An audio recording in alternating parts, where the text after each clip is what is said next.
오늘 공생의 31번째 십자가에 새겨진 사랑, 예수님의 공생의 기간을 쭉 시간대별로 이렇게 살펴봤는데요. 공생애를 오늘 이제 십자가에 달리시는 장면인데 오늘로 이제 공생애를 마치도록 하겠습니다.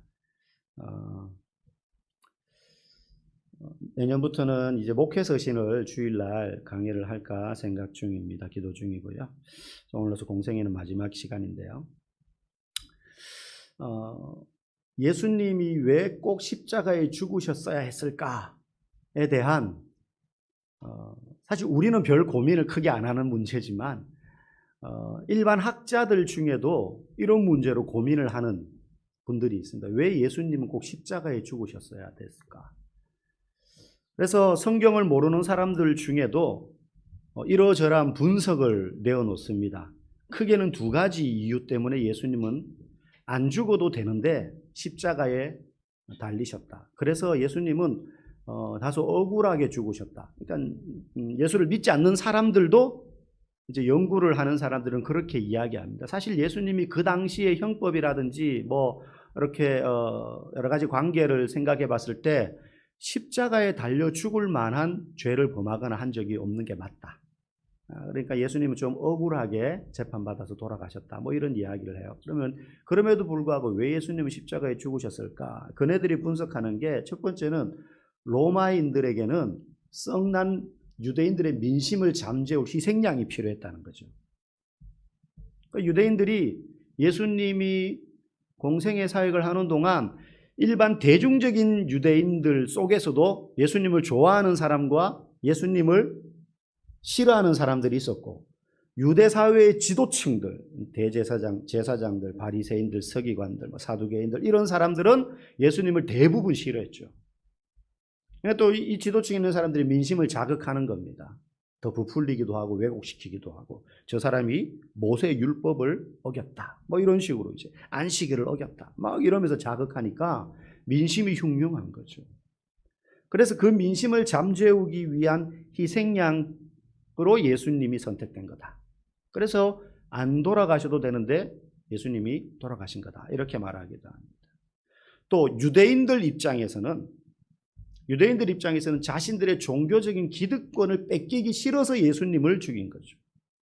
바리새인들, 또 제사장들, 자기들이 유대 사회에서 존경받고 사람들에게 어떤 영향력이 있고 이랬는데 예수님께로 그게 싹 쏠려가니까 이제 그 기득권을 빼앗길 것 같으니까 저 예수를 제거해야지 우리의 기득권을 지킬 수 있겠다. 이제 이런 생각 때문에 유대인들 입장에서는 또 예수님을 제거해야 될 필요가 있었던 거죠. 그래서 예수가 억울하게 죽었다라고 이야기합니다. 하지만 예수님이 십자가에서 죽으신 이유는 그런 정치적, 종교적 그런 필요에 의해서 죽으신 게 아니라 성경이 이야기하는 결정적인 이유가 있습니다. 예수님이 왜 죽으셔야 했었냐? 그것은 바로 우리를 향하신 하나님 아버지의 사랑 때문입니다. 복잡하게 그 당시에 정치적으로 이런 상황이었고 유대 종교적인 사회가 이런 분위기였고 그거는 그냥 사회학적인 관점에서 보는 입장이에요. 신앙 필요 없이. 그런데 성경이 말하는 결정적인 이유는 하나님께서 우리를 사랑하신 그 사랑 때문에 예수님이 돌아가신 거예요. 여러분, 우리가 읽고 있는 여러분이 들고 다니는 이 성경책을 한마디로 말하면 저는 한 두 가지로 이야기하는데 하나는 연극 대본이다. 예수님이라는 주인공을 드러내기 위한 수많은 조연들의 활약. 그리고 또 하나로 표현할 수 있으면 이 성경책은 러브레터다. 러브레터. 연애편지예요. 연애편지. 누가 누구에게 쓰는 연애편지입니까? 하나님이 우리에게 쓰는 연애편지예요. 하나님이 우리를 얼마나 사랑하시는지를 구구절절하게 수천 년의 역사 동안 때로는 왕을 통해서, 때로는 시인을 통해서, 때로는 선지자들을 통해서, 때로는 이름 없는 많은 사람들을 통해서 하나님이 우리를 얼마나 사랑하시는지를 적어놓은 그 연애편지, 러브레터라는 거죠. 그래서 창조하실 때에 인간을 지으시고 난 다음에 뭐라고 말씀하셨습니까? 심히 좋았더라. very, very wonderful. 너무 마음에 드는 거예요. 네, 너무 마음에 드는 거예요. 왜? 유일하게 하나님의 형상을 닮은 존재로 지으셨기 때문에. 하나님의 형상을. 이 천지의 모든 걸 하나님이 만드셨지만 우리만 하나님의 형상을 닮았어요. 눈, 코, 입을 닮았다는 게 아니라 우리의 성품과 인격이 하나님을 닮는 존재로 만드셨다는 거예요. 네. 그럼 자식이 보면 크면서 누구를 닮습니까? 부모를 닮죠. 네. 저희도 종종 이제 지난 앨범들을 보는데 보면 이제 막 우리끼리 보면서 웃어요. 여러분들도 그럴 때 있잖아요. 네. 자녀가 한 명이든 두 명이든 세 명이든 어쨌든 엄마 아빠 둘 중에 한 명은 닮아요. 눈은 엄마를 닮고 외형은 얼굴 형태는 아빠를 닮고 하여튼 나누어서 닮습니다. 좀 한쪽으로 치우치는 경우가 있긴 하지만 외모가 안 닮으면 심지어 성격이 닮고요. 목소리가 닮고요. 뒤에서 보면 걷는 걸음걸이가 닮을 때도 있어요. 저도 사춘기 때 이제 중고등학교 때 변성기가 찾아오잖아요. 그러면 친척 어른들이 저한테 저희 집에 전화를 해요. 그때는 핸드폰이 없으니까 집 전화하면 이제 가족이 아무나 먼저 받는 거잖아요. 그럼 제가 받아서 여보세요 그러면 저희 삼촌들이 형님 그래요. 형님, 제 아버지인 줄 알고. 그래서 장아버지 저 병됩니다. 그래. 아버지하고 목소리가 똑같노 그래요.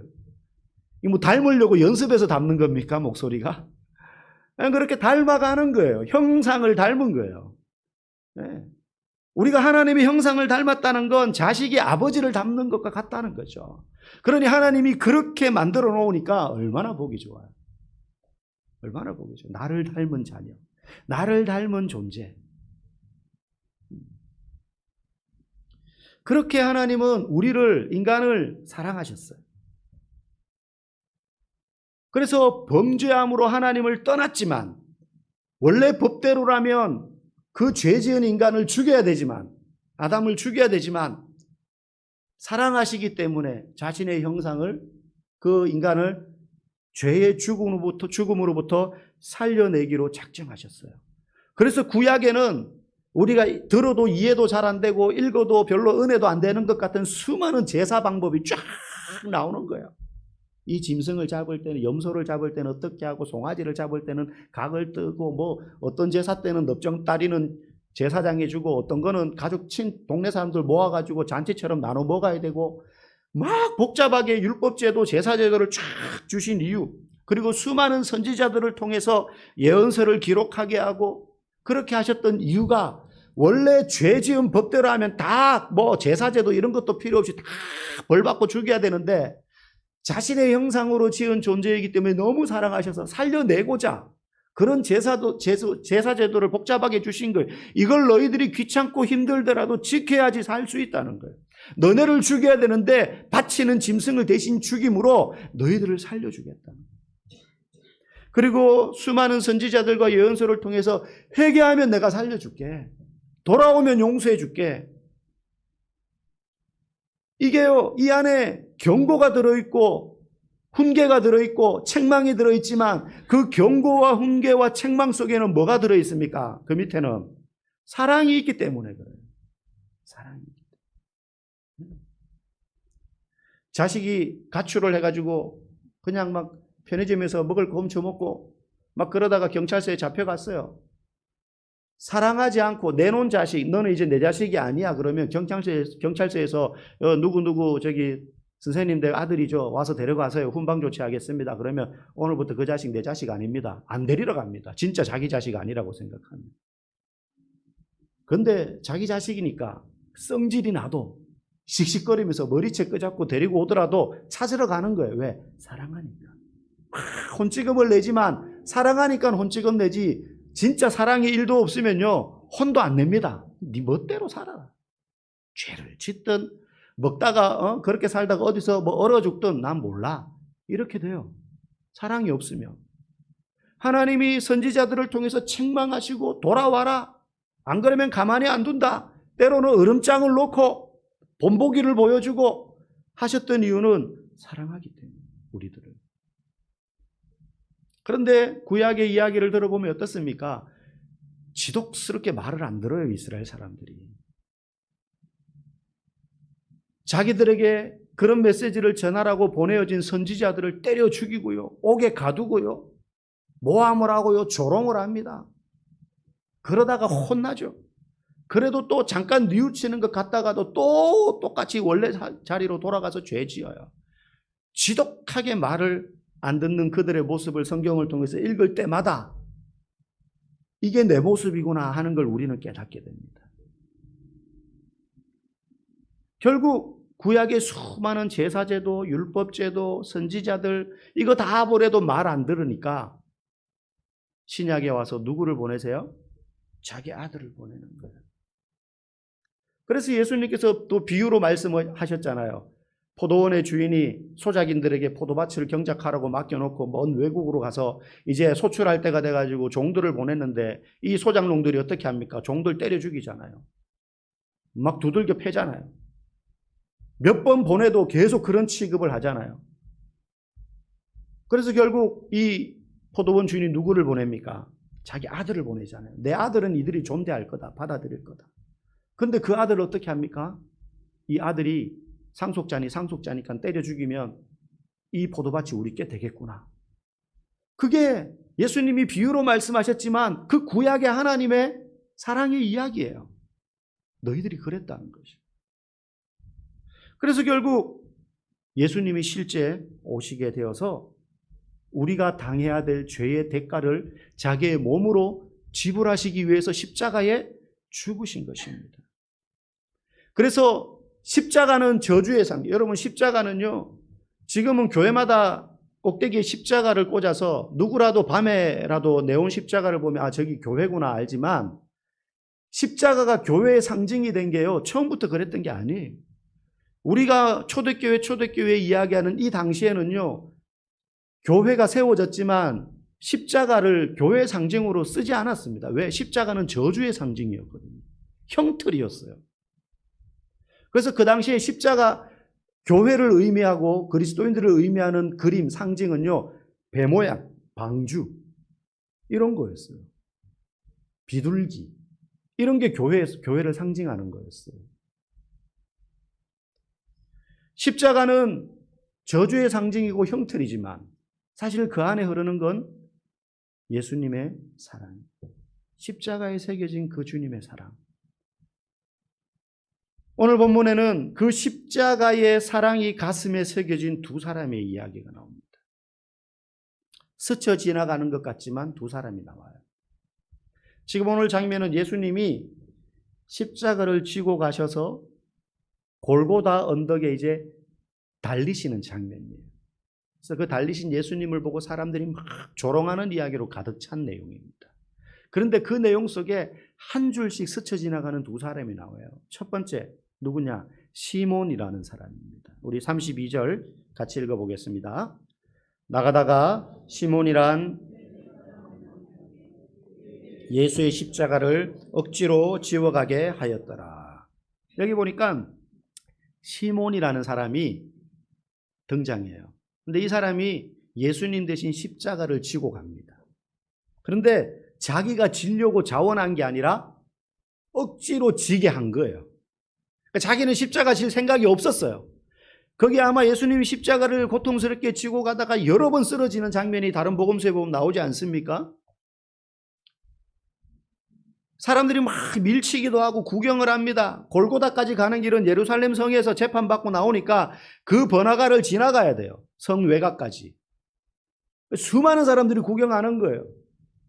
얽히고 설키고 있는 그 사람들 중에 아마 이 사람은 다른 일로 예루살렘에 방문한 사람 같아요. 왜냐하면 본문에 보니까 구레네 사람이라고 되어 있어요. 구레네가 어디냐면 지금의 아프리카 북부 지역인 리비아라는 나라. 리비아 그러면 어르신들 생각나는 이름이 있죠. 옛날에 카다피, 독재자 카다피. 얼음 표시 기억나시는지 모르겠어요. 아프리카 북부. 그래서 사실은 이 나라 사람들은 피부색이 거의 백인에 가까워요. 리비아 사람 이렇게 쳐보면 사진 나오는데 보면 우리가 실제 리비아 사람 못 봤잖아요. 주변에. 사진을 보면 거의 우리보다 하얘요. 그래서 보통 아프리카 사람 그러면 다 흑인이라고 생각하는데 실제 이 시몬을 그린 십자가 지고 대신 지고 가는 시몬을 그린 옛날 성화들이 많이 있거든요. 거기 보면 다 흑인으로 그려놨어요. 그 당시에는 이제 그렇게 생각했던 거죠. 근데 실제 리비아 사람은 백인에 가까워요. 어쨌든 이 구레네 사람인 시몬이 무슨 일로 여기 방문했다가 그냥 차출된 거예요. 너 이리 와 해가지고는 이제 끌고 너가 대신 잠깐 져라. 그렇게 해서 이 사람이 골고다까지 끌고 가는 거예요. 본의 아니게. 그런데 이 시몬에 대해서 오늘 본문은 한 절만 되어 있어요. 구레네 사람 시몬이 억지로 십자가를 지워가게 하였더라. 그런데 마가복음에 보면 이 시몬에 대해서 부연 설명이 하나 더 있어요. 마가복음에 보면 뭐라고 소개되어 있느냐 하면 알렉산더와 루포의 아버지라고 되어 있어요. 이 시몬에게 두 아들이 있었던 걸 알 수 있죠. 알렉산더와 루포라는.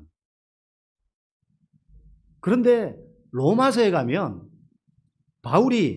사도 바울이 로마에 있는 성도들에게 문안 인사를 하면서 여러 사람의 이름을 언급합니다. 누구에게 문안하라, 누구에게 문안하라.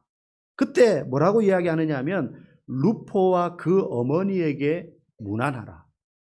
그 어머니는 곧 내 어머니라. 이렇게. 사도 바울이요, 루포와 그 어머니. 그러니까 여기서 루포는 누굽니까?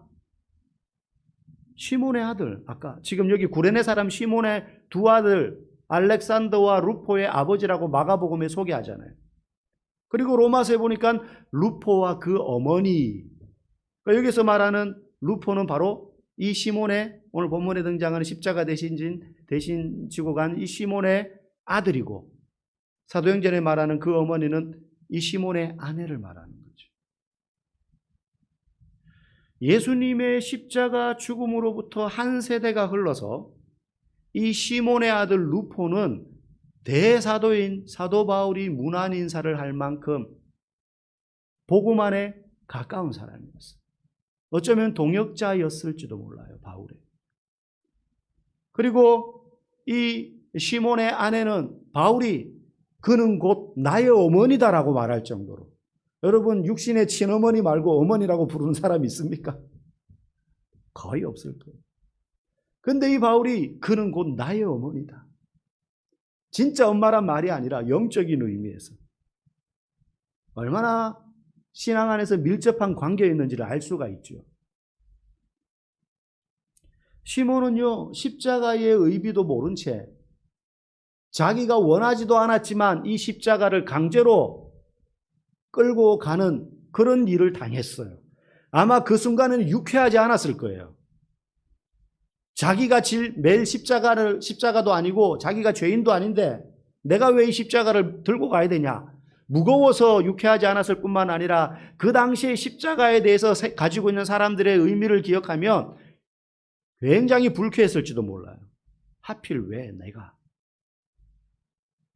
그럼에도 불구하고 이 십자가를 지고 걸어갔을 때에 한 세대가 흘러 교회사에서 그 시몬의 가정은 그 다음 세대의 루포 아들인 루포와 그 가정이 놀라운 교회의 큰 바울의 동역자의 일꾼으로서 자리매김하고 세워졌다는 것을 우리는 알 수 있는 거예요. 십자가의 사랑이 그 가정에 흘러갔던 거예요. 여러분, 어떤 분은요, 오늘 교회에 나오면서도 설교가 잘 이해가 안 되거나 들어도 무슨 소리인지 몰라서 마음에 와닿지 않는 분들이 있습니다. 충분히 그럴 수 있죠. 그래서 교회를 나오기는 나오는데 내가 계속 교회를 다녀야 되나? 뭐 이런 고민을 하기도 하고요. 그래서 좀 다니다가 그만두기도 하고 뭐 그러는 경우 있습니다. 충분히 그럴 수 있죠. 근데 그런 분 보고 저 사람은 하나님이 택하신 사람이 아닌 것 같아 라고 아무도 함부로 말할 수 없어요. 여러분, 이 시몬 보십시오. 하나님은 사울 같은 핍박자도 사도로 만들어서 쓰시는 분이신 줄 믿습니다. 베드로 같은 무식한 어부도 평생 고기만 잡을 줄 알지, 그런 어부도 제자 되게 하셔서 초대교회의 큰 사도로 사용하셨어요. 심지어 자기 마음에도 없는 십자가를 억지로 지게 되었던 이 구레네 사람 시몬을 통해서 신앙의 강물이 면면이 흘러가도록 역사하신 분이 바로 하나님 아버지이신 줄 믿습니다. 그러니 지금 여기 앉아있는 그 누구도 이 십자가의 사랑이 그 마음에 새겨지기만 하면 하나님의 놀라운 사람이 될 줄로 믿습니다. 여기 앉아있는 청소년들 중에도 아마 이 중에는 오늘 아침에도 교회 나오기 싫은데 엄마 아빠랑 한바탕 하고 나와 앉아있는, 지금 여러분들은 안 보이지만 제 눈에는 보여요. 입에 지금 파리가 들어갔다 나왔다 할 정도로 입을 벌리고 있는 친구도 있어요, 지금. 앉아는 있는데 사실 뇌는 두고 왔어요, 딴 데. 그래서 지금 생각이 달나라가 있는 거예요, 지금. 제가 설교할 때 조는 분들 볼 때마다 참 죄송합니다, 제가. 괜히 졸게 만들어가지고. 자는 사람 책임이 아니죠. 눈 보면 다 압니다. 청소년들, 쟤는 지금 내 설교를 안 듣고 있구나. 눈은 뜨고 있는데 머릿속엔 다른 그림을 그리고 있구나. 내 설교가 안 들리는구나. 뭐 상관없어요. 예수님이 그래서 이 말씀 미리 참 잘하신 것 같아요. 귀 있는 자는 들을지어다. 들을 놈은 들어라 이거죠. 못 들어도 알아듣지도 못하고 귀에다 대고 소리쳐도 들을 생각이 없는 사람한테 어떻게 그거를 귓구멍에다가 집어넣겠습니까? 그거를. 여기 앉아 있는 게 어디예요? 그래도 입 벌려 하고 있는데 지금 여기 와 앉아 있는 게 어디예요? 졸다가도 은혜 받을 수 있는 줄 여러분 믿습니다. 안 믿으세요? 성경에 졸다가 은혜 받은 사람이 있어요. 사도행전 20장에 보면요, 바울 사도가 드로아라는 지역에 가서 복음을 전하고 밤늦게까지 설교를 해요. 캄캄해졌어요. 거기에 사람들이 모여들어가지고 하는데 앉을 자리가 없어가지고 이 2층에 걸터 앉아있던 유두고라는 청년이 설교를 듣다가 졸았어요. 저는 이 본문 읽을 때마다 위로가 돼요. 바울이 설교하는데도 좋은 인간이 있다니까요. 그러니까 제가 설교할 때 조는 게 상처가 되지 않습니다. 사실 우리 교인들 거의 안 좁니다. 지금 딱 한 명 졸아요. 이 청년이 유두고라는 청년이 바울이 설교하는데 듣다가 이 졸다가 떨어져서 죽어버렸어요. 예전에 제가 이제 그 부목사로 있던 교회에 예배 시간에 나이 드신 성도분 한 분이 쓰러졌어요. 그래가지고 목사님 앞에서 설교하고 있는데, 막 가가지고는 막 이거 심장 마사지 하고 그렇게 했었어요. 뭐 그런 경우도 있었고, 막 이렇게 해가지고 뭐가 이제 삼켰는데 이게 걸려가지고 기도를 막아가지고 이렇게 해서 빼낸 적도 있었어요. 근데 이 사람은 죽어버린 거예요, 설교 듣다가. 근데 바울이 그를 다시 살렸어요. 그를 안고 일으켜가지고. 그때 성경에 보면요, 그 살아난 이 유두고를 보고 거기에 있는 수많은 성도들이 위로를 받았다 그랬어요. 은혜 받은 거예요. 지금 졸고 있는 그 자녀가 제2의 유두고가 되어서 큰 위로를 줄 줄로 믿습니다. 네. 그러니까 여러분 자녀들이 막 아침에 주일날 교회 가기 싫어가지고, 저희 막내도 청북 동산교회 가면 안 되냐고 막. 그럴 때마다 속에서는 막 그냥 막 부글부글 끓어올라도 머리에 손을 얹고 축복기도 해주세요. 그럴지라도 듣고 은혜 받게 해주십시오. 이러면서. 여러분, 우리 모두의 가정이 이렇게 되기를 원합니다. 때로는 하기 싫은 일이 있죠. 목사님, 나 하기 싫은데 왜 순장하라 그러지? 때로는 기쁘지 않아도 부담이 되고 힘이 들어도 의도치 않아도 우리가 하나님 나라의 일에 쓰임받으면 이 시몬처럼 지기 싫은 십자가 억지로 졌는데 그 가정이 놀라운 교회의 한 발자취를 남기는 그런 가정이 되지 않았습니까? 저와 여러분의 가정이 그런 가정이 되고 우리 모두가 하나님 나라의 일을 열심으로 감당하건 억지로 감당하건 어떻게 해서든지 예수님 곁에 곁다리로라도 붙어 있기를 주님의 이름으로 간절히 축복합니다. 두 번째, 오늘 본문에는 살짝 언급되는 또 십자가의 사랑이 새겨진 한 사람이 나와요. 이 시몬 말고. 누구냐면 강도예요. 강도. 예수님과 함께 좌우에 달렸던 강도. 평범한 강도일 리가 없습니다. 그러면 십자가에 안 박아요. 아주 그냥 연쇄 살인범이나 요즘 같으면 그냥 밀란을 일으켜가지고 그냥 어떻게 나라를 뒤집어 엎어볼까 이 정도의 큰 짓을 하지 않았으면 십자가에 못 박지 않습니다. 근데 이 두 사람은 십자가에 못 박혔어요. 그런데 두 강도 중에 한 사람의 태도는 달랐습니다. 한 사람은 예수님을 막 조롱했어요. 오늘 우리가 읽은 마태복음에는 끝부분에 살짝 언급되면서 강도들도 이와 같이 욕하더라 이렇게 되어 있지만 누가복음에 보면요, 조롱한 강도와 그렇지 않은 강도의 말이 나옵니다. 누가복음 23장 39절 우리 같이 한번 읽어보겠습니다. 이르되 네가 그리스도가 아니냐 너와 우리를 구원하라. 예수님을 조롱, 이게 진짜 우리 좀 구원해 주세요 이게 아니에요. 조롱하는 겁니다. 야, 네가 메시아라며, 예수를 알지 못하지만 많이 들었을 것 아닙니까? 네가 그리스도라며, 구원자라며, 그러면 지금 우리를 구원해봐. 너와 우리를. 조롱하는 거예요. 그런데 다른 한편 강도는 어땠습니까? 42절. 네, 없나요? 있네요. 시작. 이르되 주여 당신의 나라에 임하실 때에 기억하소서. 여기 하나 빠졌는데 나를 기억하소서 이렇게 되어 있어요. 예수여 당신의 나라에 임하실 때에 나를 기억하소서. 나를 기억하소서.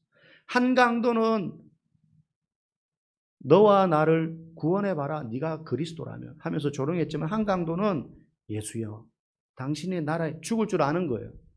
임하실 때 나를 기억하소서. 여러분 이 본문을 오해하면 안 돼요. 평생 지 마음대로 살다가 마지막 꼴까닥 하기 전에 예수 믿습니다 그럼 천국 가는구나 이런 구절로 오해하면 안 됩니다. 그저 마지막에 말로만 예수님이 나의 구세주이심을 믿습니다 이런다고 해서 천국 가는 게 아니에요. 그 고백 아래는 진정한 자기 회개가 있어야 됩니다. 꼴딱꼴딱 넘어가는 순간에도 단순한 말 한마디지만 그 안에 진정한 자기 고백이 있어야 돼요. 내가 죄인이라는 사실을 깨달아야 돼요. 아주 찰나의 순간이라도. 그렇기 때문에 여러분 가족 중에 혹시 위급한 분들이 있으면 의식이 있을 때 목사를 부르세요. 그 사람이 예수를 안 믿는다면. 이미 의식이 없어요. 막 옆에서 아버지 어머니 말해도 못 알아들어요. 그러면 사실은 물론 사람이 죽기 전에 마지막까지 살아있는 기간이 청력입니다. 그래서 뭐 끄덕이거나 알아서 아멘 말은 못해도 혀는 이미 풀려가지고 듣기는 해요. 그래서 그걸 기대하고 귀에다 대고 막 말하긴 합니다. 그러나 가능하면 의식이 있을 때 목사를 부르셔야 돼요. 이 두 번째 강도는요, 짧지만 진정한 회개를 합니다. 예수님은 그걸 보신 거예요. 누가복음 23장 40절에 이 강도가 예수님을 조롱하는 한 강도를 향해서 이렇게 말해요. 네가 동일한 정죄를 받고서도 하나님을 두려워하지 않는다. 이 사람은 적어도 지금 자기가 죄를 지은, 그래서 하나님을 두려워하고 있어요. 자신의 죄가 하나님께 대한 범죄임을 고백하는 거예요. 너 하나님이 두렵지도 않냐. 그리고 41절에 또 이렇게 말합니다. 읽어보겠습니다. 우리는 우리가 행한 일에 상당한 보응을 받은 것이니 이에 당연하거니와 이 사람이 행한 것은 옳지 않은 것이 없느니라. 자기의 죄가 이렇게 죽음으로써 대가를 치러야 될 만한 죄라는 걸 인정할 뿐만 아니라 예수님은 의로우신 분이다. 예수님은 우리와 다르다. 예수님은 이렇게 죽으실 분이 아니다. 예수님의 의로우심을 인정하고 있어요. 이 강도는. 그러면서 아까 읽은 42절에 말하는 거 이르되 예수여 당신의 나라에 임하실 때에 나를 기억하소서. 예수님이 당신의 나라에 임하실 때에 예수님이 하나님의 아들이시며 나를 기억하소서. 예수님만이 나의 죄를 사하실 수 있는 분이라는 사실을 고백하는 거예요. 같이 십자가에 달려있지만 그 짧은 시간에 이 죄인은 죽기 전에 나의 죄가 죽음으로써 갚을 수밖에 없는 큰 죄임을 알고 하나님께 범죄했음과 그리고 예수님은 의로우셔서 그분이 하나님의 아들이셔서 나의 죄를 구원하실 권세가 있는 분이라는 사실을 십자가 위에서 고백한 거예요. 물론 그는 그동안 살면서는 죄를 지으며 예수님을 믿지 않고 살아왔을 겁니다. 하지만 마지막 순간 그의 고백은 진실한 회개였어요.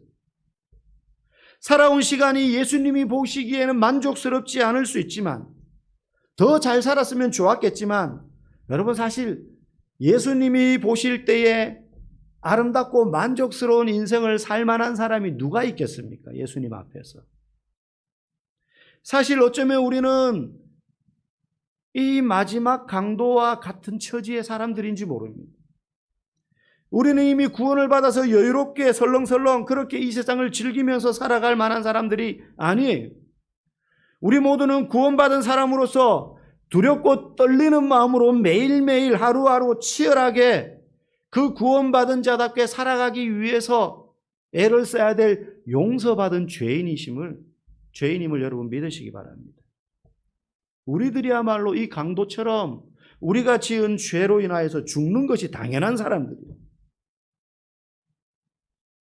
오늘 이 십자가의 한편 강도는 마지막 죽기 전에 내 멋대로 살다가 예수 믿습니다 하면 천국 가는구나 하는 것을 우리에게 보여주는 사람이 아니에요. 이 강도는요, 그와 같이 자격 없는 사람조차도 잊지 않고 구원해 주시는 한없는 예수님의 사랑을 보여주는 증인인 것입니다. 그 마음에 십자가의 사랑이 새겨져 있는 사람이기 때문에. 그러므로 우리 모두가 어떤 사람이냐? 예수님의 사랑을 드러내는 증인인 거예요. 나를 보면 나 같은 사람도 하나님의 자녀 삼아주시고 예수와 형제되게 하시고 그리스도 안에 한 몸을 이루게 만들어 주신 그 예수님의 크신 사랑을 드러내는 증인이 되는 것입니다. 저와 여러분의 삶에 이 십자가의 사랑이 깊이 새겨지기를 원합니다. 바울이 이렇게 말했습니다. 나는 내 몸에 예수의 흔적을 가졌노라. 실제 바울은 많은 고난을 당하고 두들겨 맞고 복음 전하다가 그랬기 때문에 실제 그 흔적들이 있습니다. 근데 바울이 말한 내 몸에 예수의 흔적을 가졌다는 건 상처를 말하는 게 아닙니다. 내 안에 십자가가 있다는 거예요. 내 안에 십자가가 있다는 거예요. 바울은 누구보다도 강력하게 그 사랑을 드러내는 증인이었어요. 왜? 그가 예수를 믿기 전에 얼마나 예수 믿는 사람을 핍박하는 사람이었다는지 교회 교인들이 다 알아요. 그리스도인들이 다 알아요. 그렇기 때문에 바울은 자기 안에 예수의 흔적이 있다고 말할 수 있는 거예요. 우리 모두도 그러한 존재입니다. 우리 모두가 예수님이 아니었다면 이 십자가의 두 강도와 같이 죽을 수밖에 없는 사람들이었어요. 그럼에도 불구하고 그 십자가가 우리 안에 새겨져 있기 때문에 우리는 증인이 되는 것입니다. 그 사랑을 드러내는. 저와 여러분들이 이 시몬처럼 내가 의도치 않아도 때로는 내가 기쁘게 감당하지 못하더라도 하나님 나라의 일을 교회를 통하여 감당할 때 그것이 하나님께서 보시고 복 주시고 은혜 주시고 기뻐하시는 길인 줄 알고 순종할 뿐만 아니라 우리 안에 새겨진 이 십자가의 사랑으로 예수님이 우리를 사랑하신 그 사랑을 드러내는 증인의 삶을 우리 모두가 살아갈 수 있기를 주님의 이름으로 간절히 축복합니다.